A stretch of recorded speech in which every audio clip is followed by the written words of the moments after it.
Hello everybody, welcome to my channel. So this video is kind of on the fly a bit, but I just received this response from COPPA, or the FTC. With all the confusion and ambiguity of the COPPA law, a few days ago, sometime last week, actually earlier this week, I sent an email to the FTC asking them about how does this affect YouTube channel owners.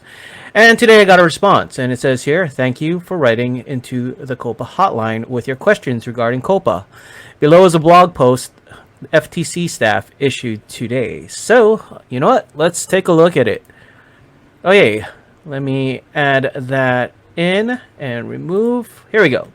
So this blog post was posted today, and it says, YouTube channel owners, is your content directed to kids? Posted November 22nd, 2019. So this kind of was exactly my question to them, but they must have been getting a lot of these questions. And it says, under COPPA, how do I know if my channel is directed to children? Since the FTC and New York Attorney General announced that their September 2019 settlement with YouTube for violations of Children's Online Privacy Protection Act rule, we've heard that question from channel owners, sometimes called content creators. If you're a channel owner who shares content on a user-generated platforms like YouTube, read on for the FTC staff guideline about the applicability, hard time reading, of the COPPA rule and how those covered by the rule can comply with its requirements. So here is basically the FTC action against Google and YouTube and the recap.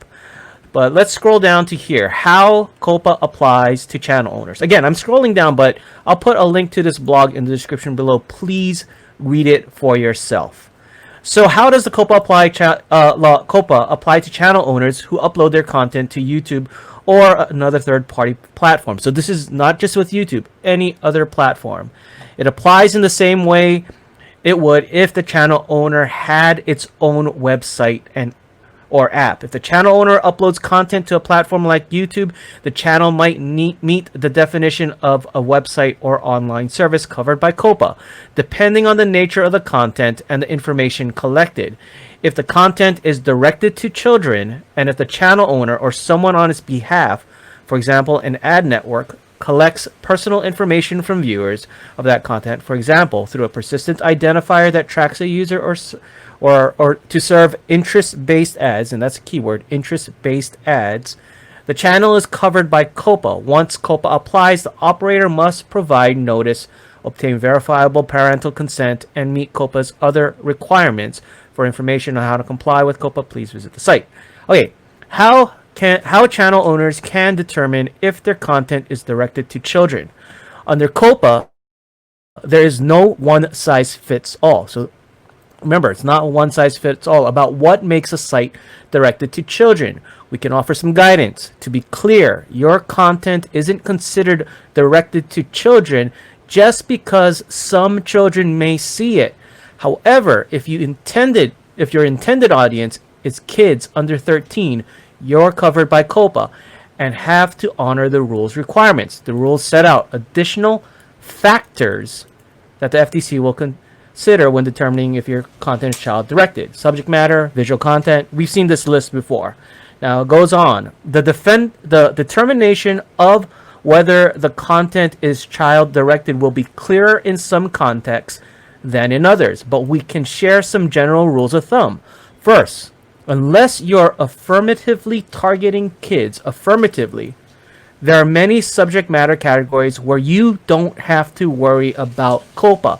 For example, if your kids are about traditionally adult activities like employment, finance, politics, home ownership, home improvement, or travel, you're probably not covered unless your content is geared towards kids.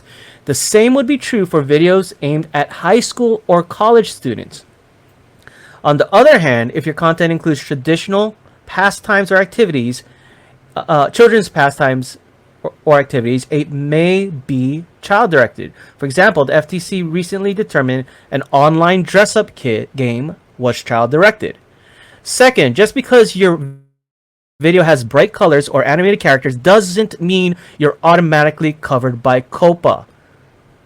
I'll repeat that. just because your video has bright colors or animated characters doesn't mean you're automatically covered by COPPA, meaning you don't have to make these considerations that everybody's worried about.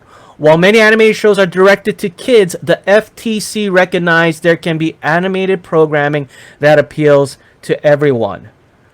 So just for that matter, I'm going to encourage everyone to read the rest, but read this whole thing, and I hope this puts some ease to channel owners out there. I know I kind of rushed this video out, but I kind of wanted to get it out because there are so many channel owners out there that put really great stuff that I'm hearing that they want to delete their channel because of this. Anyway, let me know what you guys think in the comments below, and just before you do anything, do your own research. Check things out for yourself. I'll put a link to this blog post by the FTC in the description. Thank you for watching. This